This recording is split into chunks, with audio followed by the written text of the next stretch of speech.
Foi um evento que aconteceu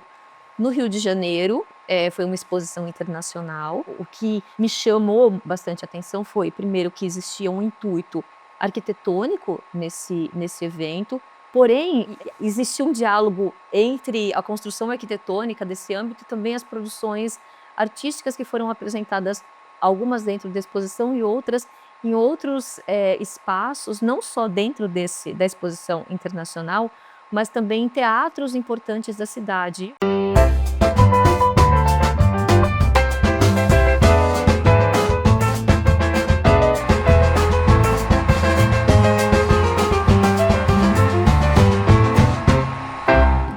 O meu projeto em comemoração aos 10 anos do Labelle é esse livro, O Teatro da Modernidade, as artes na exposição do Centenário da Independência, 1922-1923. Ele é oriundo de um projeto que eu desenvolvi junto à Fundação Biblioteca Nacional durante o ano de 2021, então em plena pandemia, que era um projeto PNAP,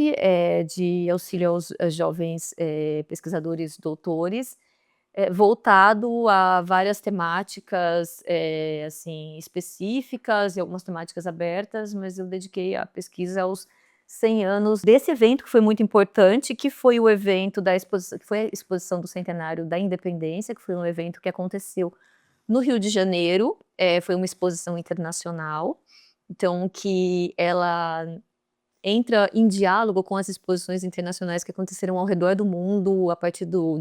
século XIX, enfim, em lugares importantes do mundo e grandes capitais, sobretudo, mas enfim, foram eventos,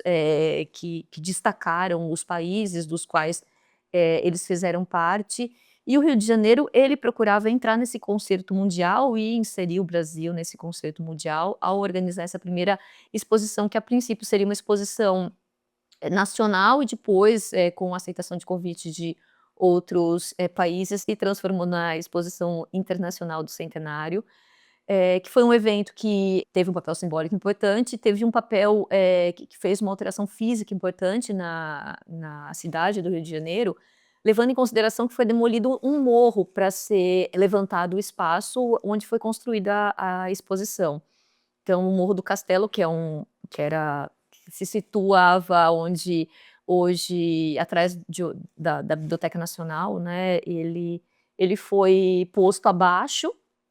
e com, assim, uma estrutura de engenharia super complexa, né, que foi documentada inclusive em filmes, e eu procurei trazer isso para o debate também, ao longo da minha pesquisa, que procurava situar,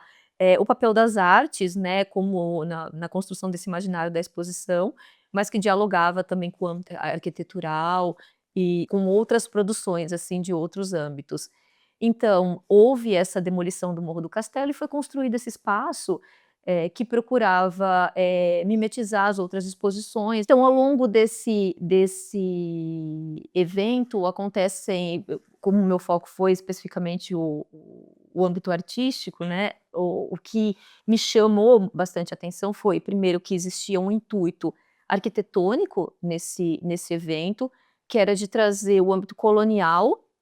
em cena, e um neocolonial, então, né, inventado, rediscutido, né, nessa lógica dessa modernidade, né, desse ano de 1922. Porém, existia um diálogo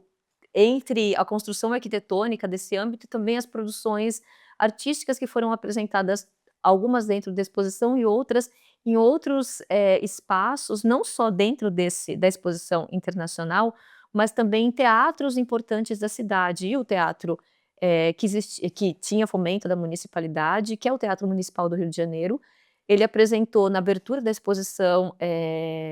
do centenário, no dia da abertura, no 7 de setembro, a ópera O Guarani, que é uma ópera que edulcora a visão desse indígena, né, que é um indígena, é uma ópera em italiano, né, composta pelo Carlos Gomes, então existe um intuito patriótico, né, em trazer uma obra composta por um artista brasileiro, ao mesmo tempo em que é uma ópera no idioma italiano, que é o grande idioma operístico, enfim, fruído no Rio de Janeiro naquele momento. E esse e é uma ópera em que esse indígena, ele é edulcorado, ele é colonizado, né, já que ela se passa no século XVII, durante a colonização do Brasil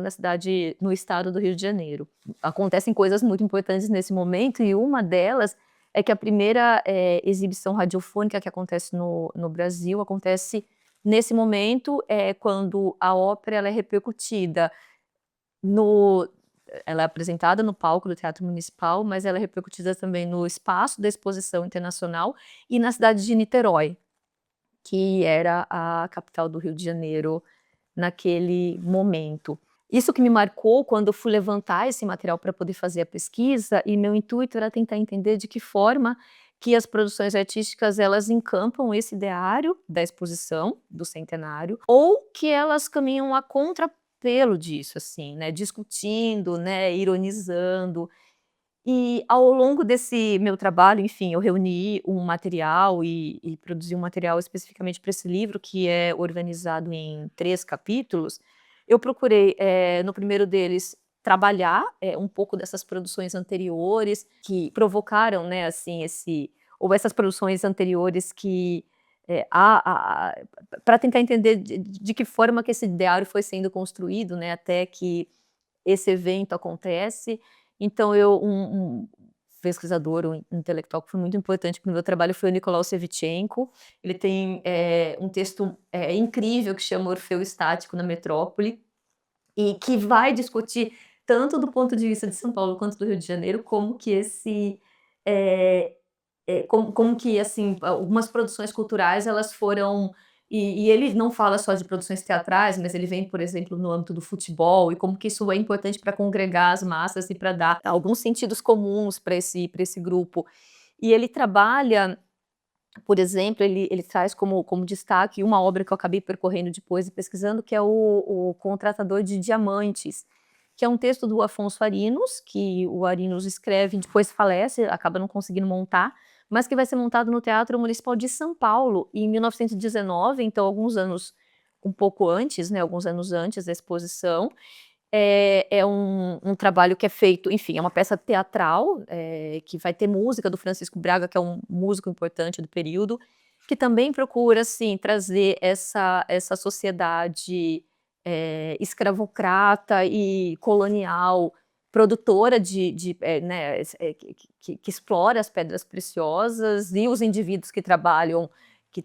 para esse grupo, mas também lendo de um ponto de vista que incensa esse grupo social, né,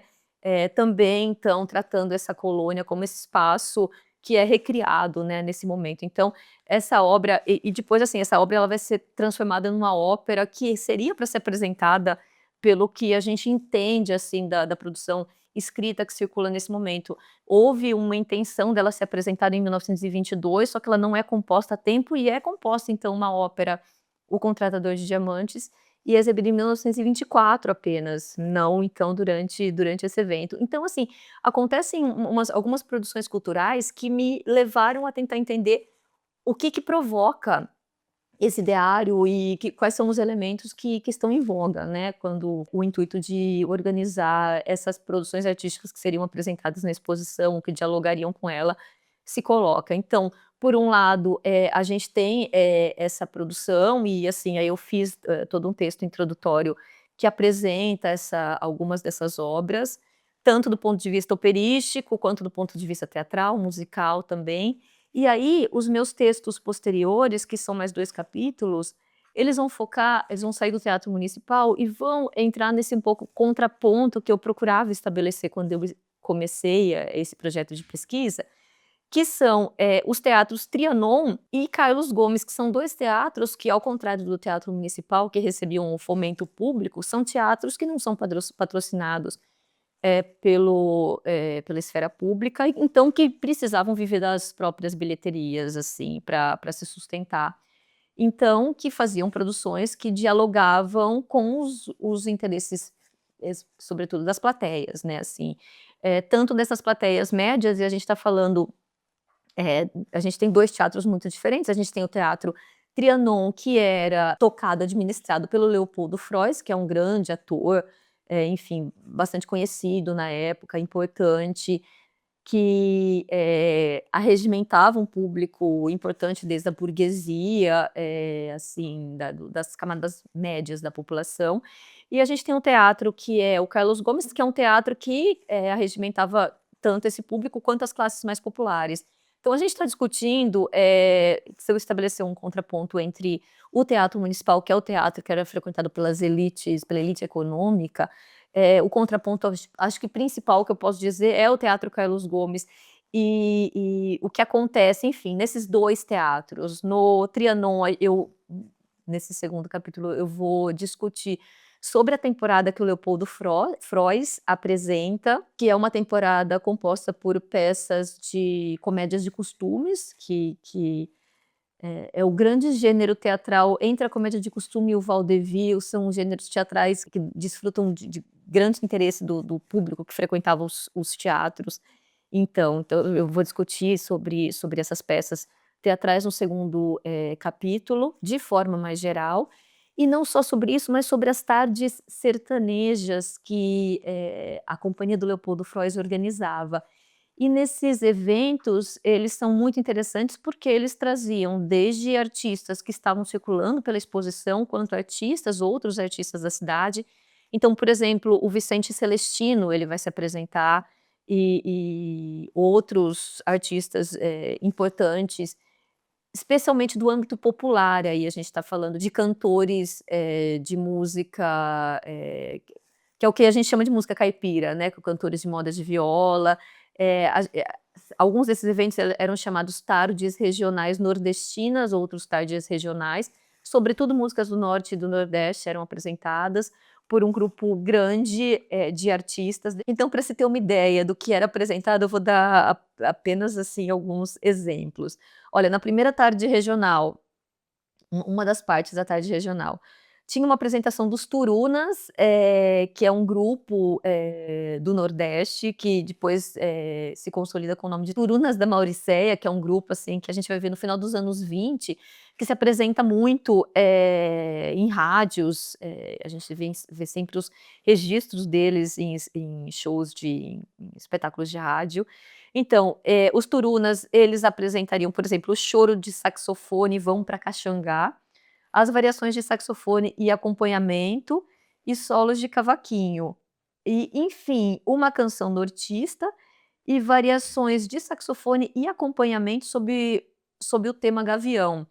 que é uma das canções deles.